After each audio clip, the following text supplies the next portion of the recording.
On a cold November night in 1966, something stepped out of the dark along a lonely West Virginia road. It wasn't quite a man, it wasn't quite a bird, and according to the people who saw it, it wasn't anything that should have existed at all. Over the next 13 months, more than 100 witnesses would claim to see it. A towering, winged figure with glowing red eyes. A creature that could rise straight into the air like a helicopter and chase cars at over 100 miles per hour. And then, a bridge collapsed. 46 people died. Some believe the creature was a warning. Some believe it was an omen. Others say it was just a bird. Tonight, we're going back to Point Pleasant, West Virginia, to the abandoned TNT area, and to the legend that refuses to die. This is the story of the Mothman. Let's tear into it. The first reported sighting happened on November 12, 1966, near Clendenin, West Virginia. 5 men were digging a grave in a cemetery when something lifted from the nearby trees. They described a brown, winged figure, but insisted it was no ordinary bird. It moved wrong. It felt wrong. 3 days later, the encounter that would define the legend occurred. Just after midnight on November 15th, 2 young couples, Roger and Linda Scarberry and Steve and Mary Millette, were driving through an abandoned World War II munitions site north of Point Pleasant. Locals called it the TNT Area. The place was eerie even during the day. Concrete domes, igloos, were scattered through the woods, once used to store explosives. Old power plants stood hollow and decaying. Tunnels had collapsed or flooded. By the 1970s, it would be declared one of the most polluted areas in the country. But that night, none of that mattered, because Linda Scarberry screamed. Beside the road near the old North Power Plant stood a figure, 7 feet tall, slender, muscular, with wings folded behind its back, and eyes. 2 massive red eyes that glowed in the darkness. Roger stalled the car, the headlights fixed on the shape. They all stared. Then the wings unfolded. The creature rose straight up into the air and chased them. They sped down Highway 62 toward town. The speedometer climbed past 100 miles per hour. The creature kept up with them, gliding above the car, making a high-pitched screeching sound. It followed them to the Point Pleasant city limits and then vanished.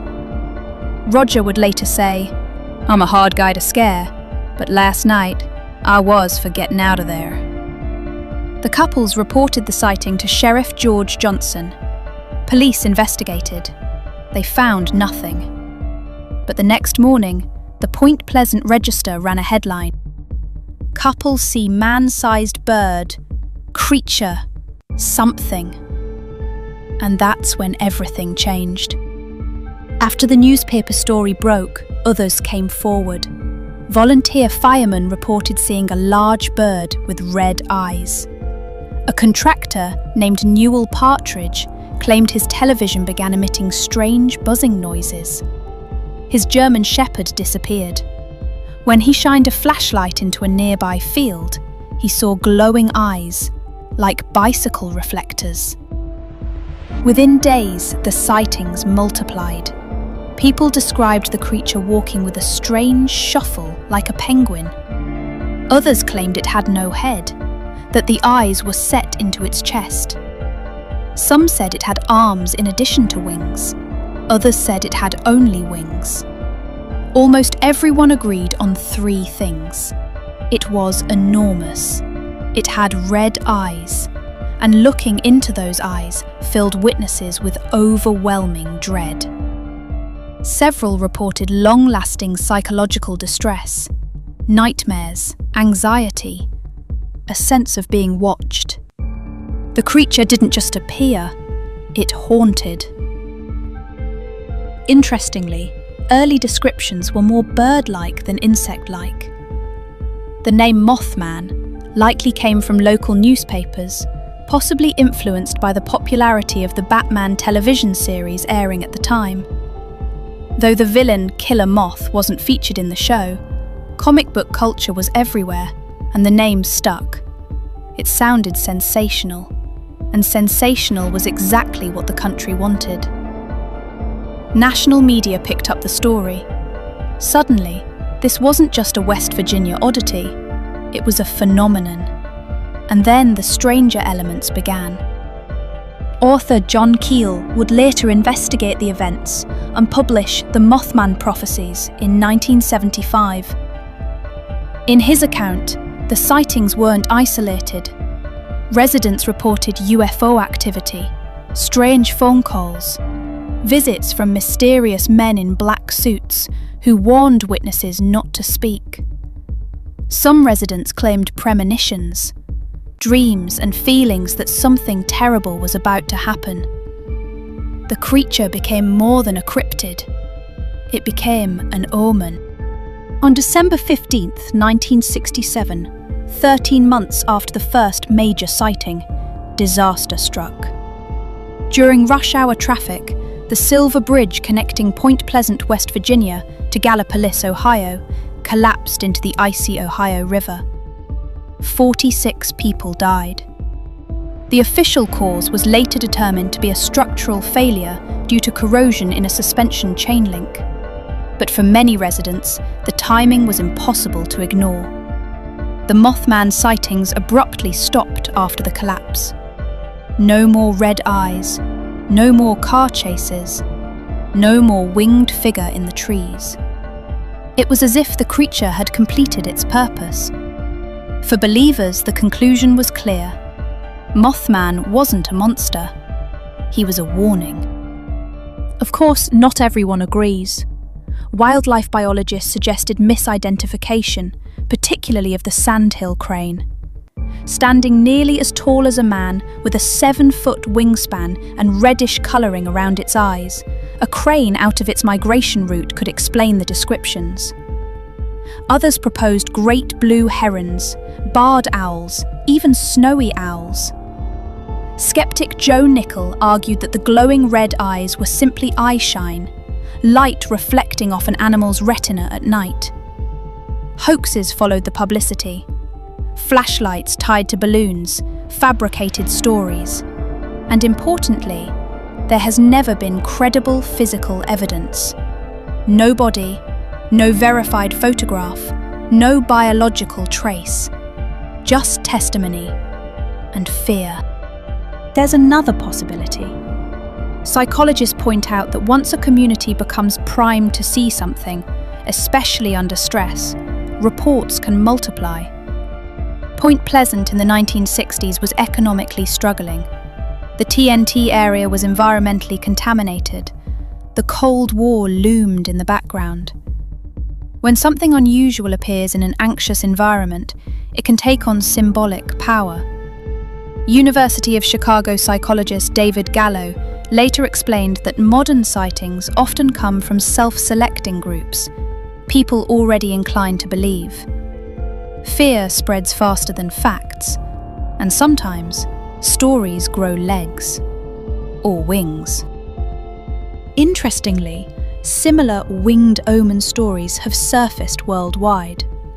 Reports claim a Mothman-like figure was seen before a mining disaster in Germany, before the Chernobyl meltdown, even before the 9/11 attacks.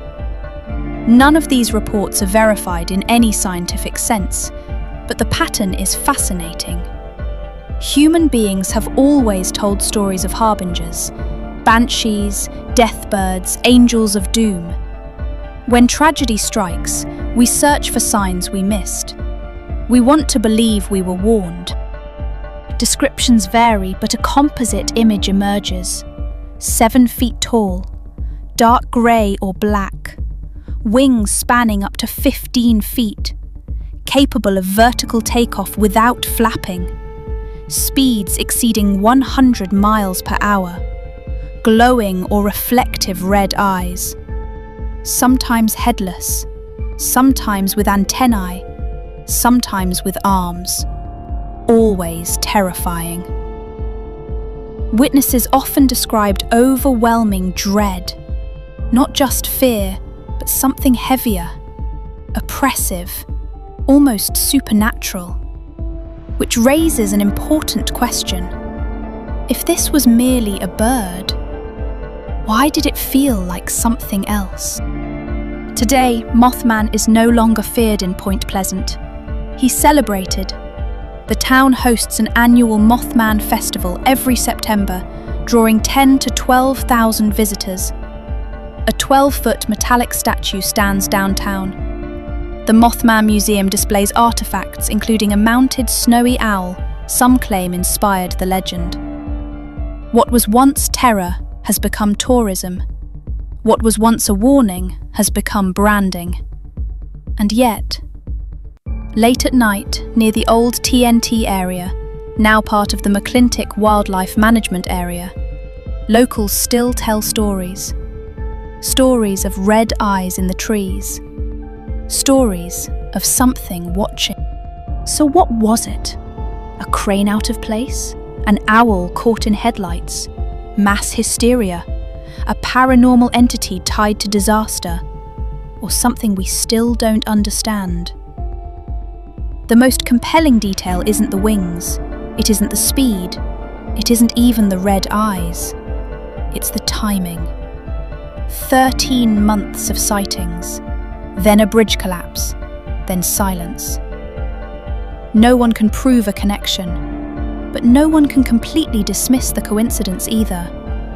And sometimes, coincidence is enough to create a legend. Point Pleasant will forever be linked to that cold November night in 1966.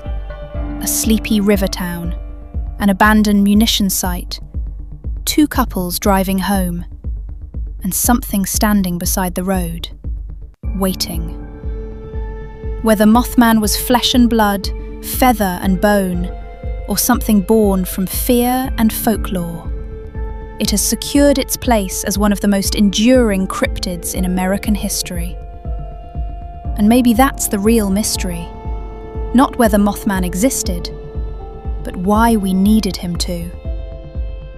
If you've ever been to Point Pleasant, if you've walked near the TNT domes, if you've seen something you couldn't explain, let me know in the comments. And remember, some legends aren't meant to be solved. They're meant to be witnessed. Thanks for watching.